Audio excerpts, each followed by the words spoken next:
Hello students, कैसे हैं आप सब। आशा करता हूँ आप सब बढ़िया होंगे। तो a very good morning, a very good afternoon, a very good evening.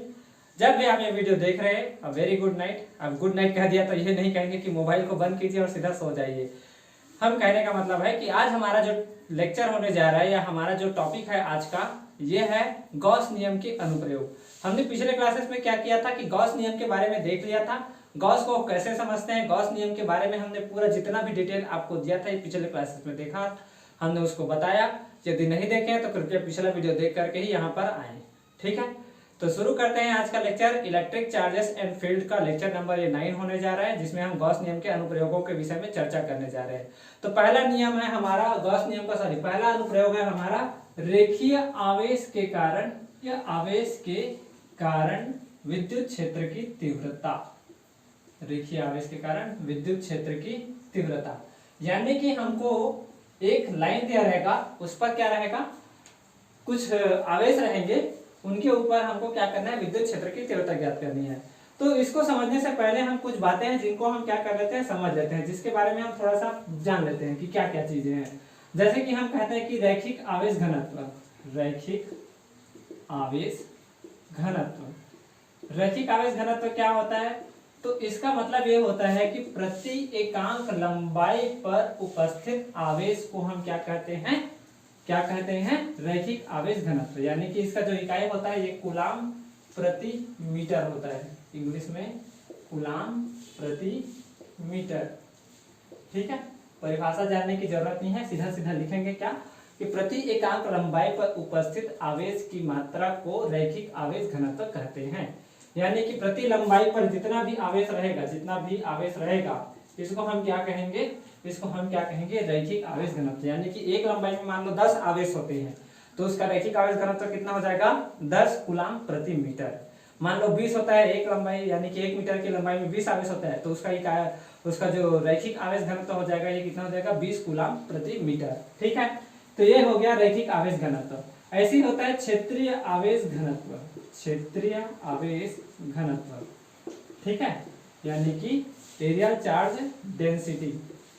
ठीक, तो इसका मतलब क्या होता है, तो प्रति एकांक क्षेत्रफल पर, यानी कि पर यूनिट एरिया में, पर यूनिट एरिया में जितने आवेश होंगे। अब यहाँ पर देखो ये 1D था, अब हम जा रहे हैं 2D में, मतलब द्विविमीय में। ये एक विमीय था, ये द्विविमीय है, अगला त्रिविमीय आएगा।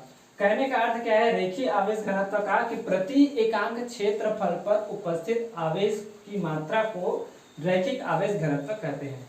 प्रति एकांक क्षेत्रफल पर उपस्थित आवेश की मात्रा क्या कहलाती है, रैखिक आवेश घनत्व कहलाती है। मान लो जैसे कि हम कहें कि यह हमारे पास कोई एक सरफेस है ना, या फिर इसका जो एरिया होगा, तो कितने में मान लो 15 आवेश होते हैं या 25 आवेश होते हैं, तो उसका जो मान होगा रैखिक क्षेत्रीय आवेश घनत्व का, ये कितना हो जाएगा, मान लो 25 आवेश होते हैं एक एरिया में, यानी कि 1 मीटर लंबा और 1 मीटर चौड़ा, 1 मीटर लंबा और 1 मीटर चौड़ा।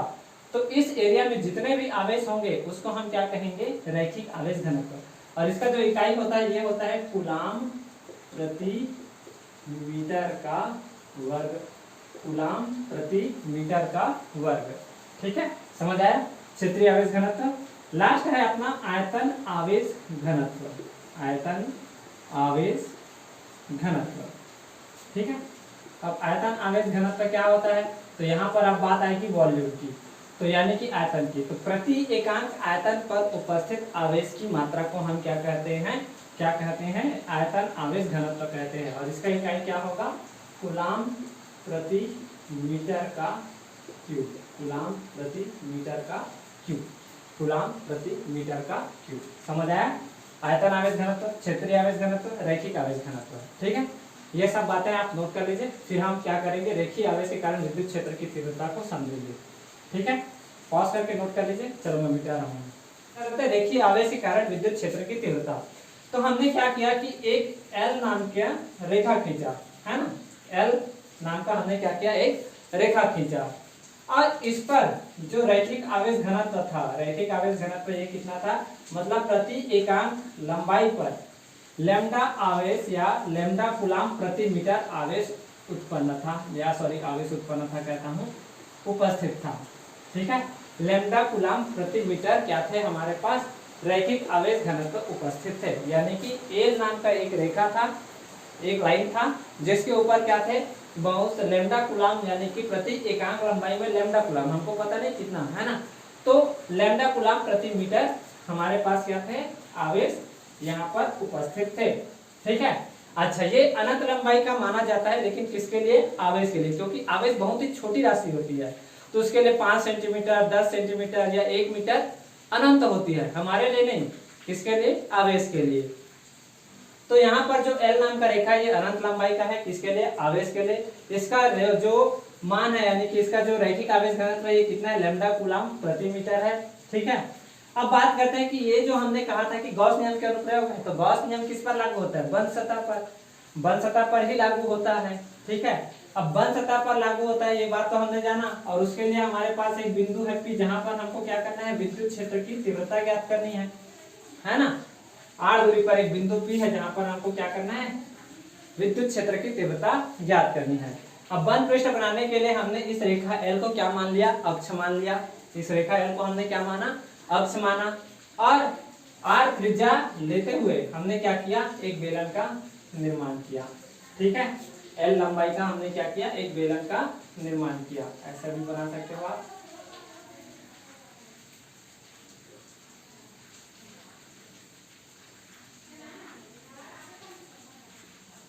ठीक, कितना लंबाई का है, L लंबाई का है, त्रिज्या कितनी है इनकी, त्रिज्या कितनी है, r। ठीक है। यह हमने बेलन का निर्माण कर लिया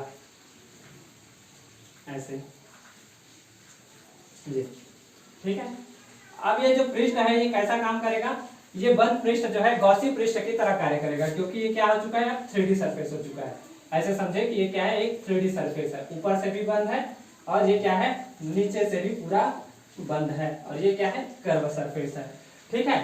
अब यहाँ पर हमारे पास जो बात आती है कि सर इसके लिए जो इलेक्ट्रिक फील्ड का डायरेक्शन होगा वो किस डायरेक्शन में होगा, तो देखिए इन पृष्ठ के लिए हम बात कर रहे हैं इलेक्ट्रिक फील्ड का जो डायरेक्शन है ये कैसा है, इस डायरेक्शन में है। हमारा ई का मान, यानी कि विद्युत क्षेत्र रेखाओं की जो दिशा ये कैसी है, लंबवत बाहर की ओर, कैसे, बाहर की ओर। ठीक है। अब इस कर्व सरफेस के लिए अब देखिए यहाँ पर हमारे पास 3 चीजें हैं, कौन कौन सा पृष्ठ है, S1 S2 दो गोलाकार पृष्ठ है, और S3 क्या है, एक बेलनाकार पृष्ठ है, या इसको आप वक्राकार पृष्ठ कह सकते हो। तो हम जो विद्युत क्षेत्र के बारे में जानेंगे, विद्युत क्षेत्र की तीव्रता ज्ञात करने के लिए हमारे पास 3 पृष्ठ है। पहला वक्राकार पृष्ठ, वक्राकार कहते हैं जी, वृत्ताकार पृष्ठ कह सकते हो। तो वृत्ताकार पृष्ठ पहला हमारा कौन सा, S1। ठीक है। दूसरा हमारे पास वक्राकार पृष्ठ, वक्राकार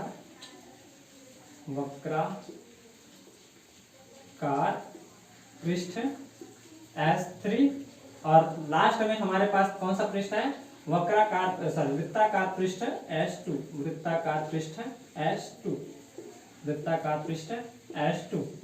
अब देखिए यहाँ पर बात आती है कि सर हम किस पृष्ठ के लिए निकालेंगे, और किस पृष्ठ के लिए हम विद्युत क्षेत्र की तीव्रता नहीं निकालेंगे, इसके बारे में जानकारी चाहिए।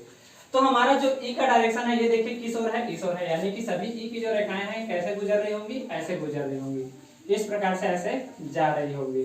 ठीक है। ये सभी ई का डायरेक्शन है।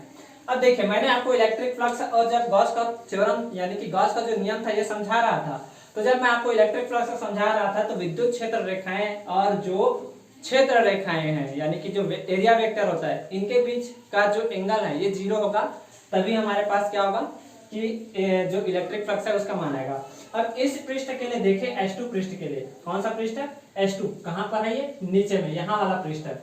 अब इसके लिए जो ई का मान है ये कैसे है, सरफेस से छू करके जा रहा है, सरफेस ये है, सरफेस मान लो ये है हमारे पास, और ये जो है ऐसे छू करके जा रहे हैं, ऐसे छू करके निकल रहे हैं, कौन, हमारे इलेक्ट्रिक फील्ड, ऐसे छू छू करके ऐसे निकल रहे हैं। ठीक है।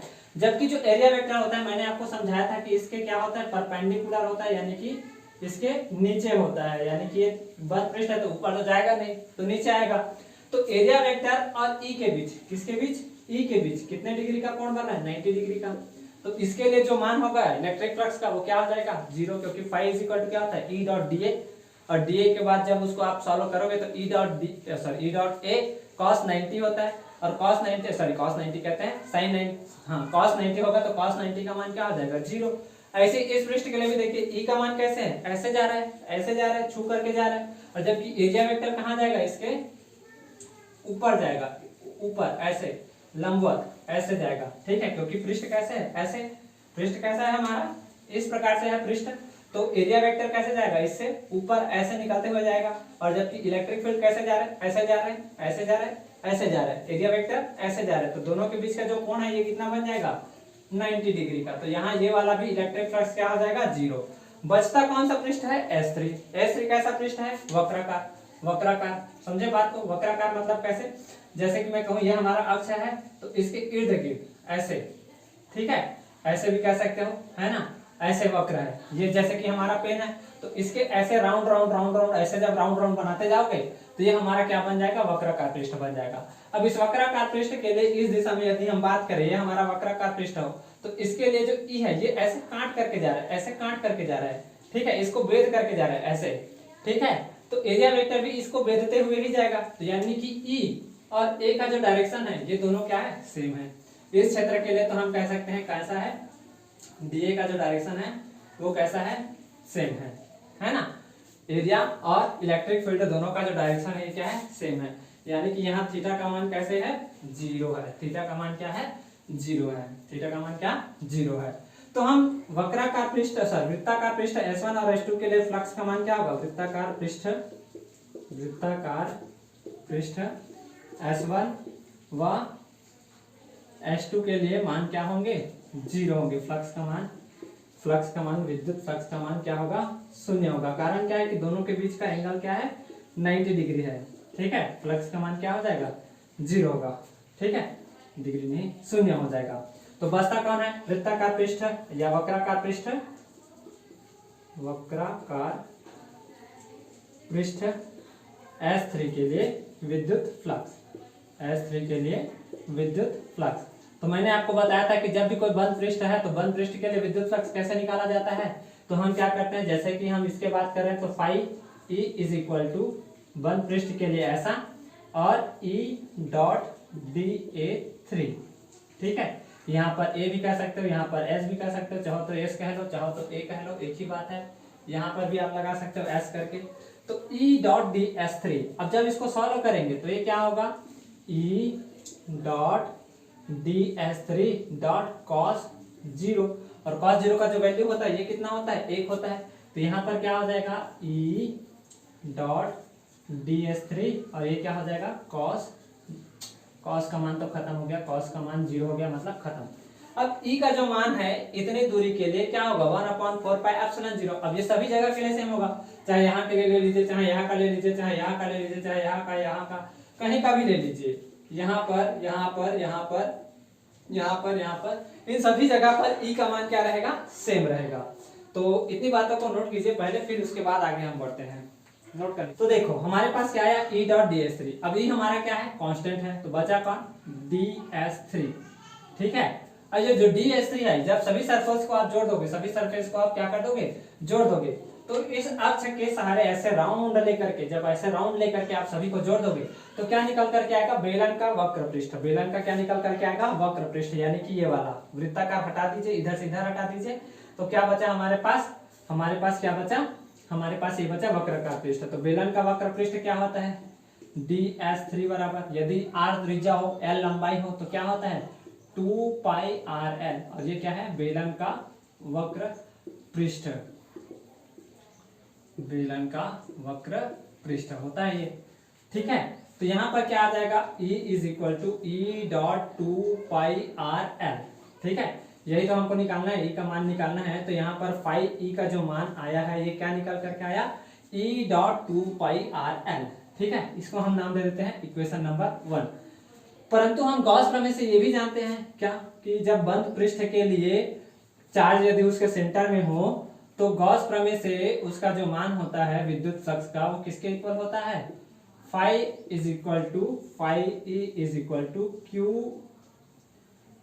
क्यू अपॉन एप्सिलॉन नॉट, इसके इक्वल होता है। अब इसको इक्वेशन नंबर 2 दे दो नाम, ठीक है।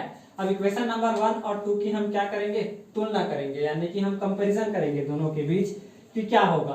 तो कंपेयर कीजिए दोनों को, phi E is equal to, तो phi E is equal to दोनों का लेफ्ट हैंड साइड और इक्वल है तो राइट हैंड साइड भी क्या होंगे, बराबर होंगे। तो E dot 2 pi R L बराबर क्या निकल करके आएगा, Q अपॉन एप्सिलॉन नॉट। ठीक है, हमको किसका वैल्यू चाहिए, E का, तो E बराबर क्या हो जाएगा, ये 2 पाई आर एल नीचे चला जाएगा उसके, तो Q डिवाइडेड बाई क्या हो जाएगा, ये 2 पाई आर एल। ठीक है, क्या हो जाएगा, Q upon 2 pi R L और एप्सिलॉन नॉट। इसको थोड़ा सा हम क्या करते हैं, जमा करके लिखते हैं। तो कैसे जमाएंगे देखिए, तो यहाँ पर हम ऐसा लिखते हैं 1 upon 2 pi epsilon not R, 2 हो गया, पाई हो गया, आर हो गया, एप्सिलॉन नॉट हो गया, बचा क्या, Q अपॉन एल, तो Q डिवाइडेड बाई एल। अब इसको लिखने का तरीका ये है, ऐसा क्यों लिखे, क्योंकि Q बाई एल का जो वैल्यू होता है ये क्या होता है, लैम्डा होता है, और ये लैम्डा क्या है, रैखिक आवेश घनत्व होता है। क्या होता है, रैखिक आवेश घनत्व। तो E बराबर क्या निकल करके आ जाएगा अपने पास, तो lambda upon 2 pi epsilon 0 R, E is equal to lambda upon 2 pi epsilon not R. ठीक है, यही हमारा क्या है, रैखिक आवेश के कारण विद्युत क्षेत्र की तीव्रता, रैखिक आवेश के कारण विद्युत क्षेत्र की तीव्रता। ठीक है, चलो ठीक, समझ आया, नोट कर लीजिए। तो आज का जो लेक्चर है हम यही समाप्त करेंगे। इसके अगले वाले लेक्चर में हम क्या करेंगे कि समतल चादर के कारण जो विद्युत क्षेत्र की तीव्रता आएगी उसके बारे में हम क्या करेंगे, जानेंगे कि उसमें गॉस का नियम हम कैसे अप्लाई करेंगे, उसका एप्लीकेशन क्या है, इसके बारे में समझेंगे। तो वीडियो यदि अच्छा लगा हो तो कृपया लाइक कीजिए, आगे शेयर कीजिए, और चैनल पर यदि नए हैं तो सब्सक्राइब कर लीजिएगा। तो आगे पढ़ते रहिए। All the very best. जय हिंद, जय भारत।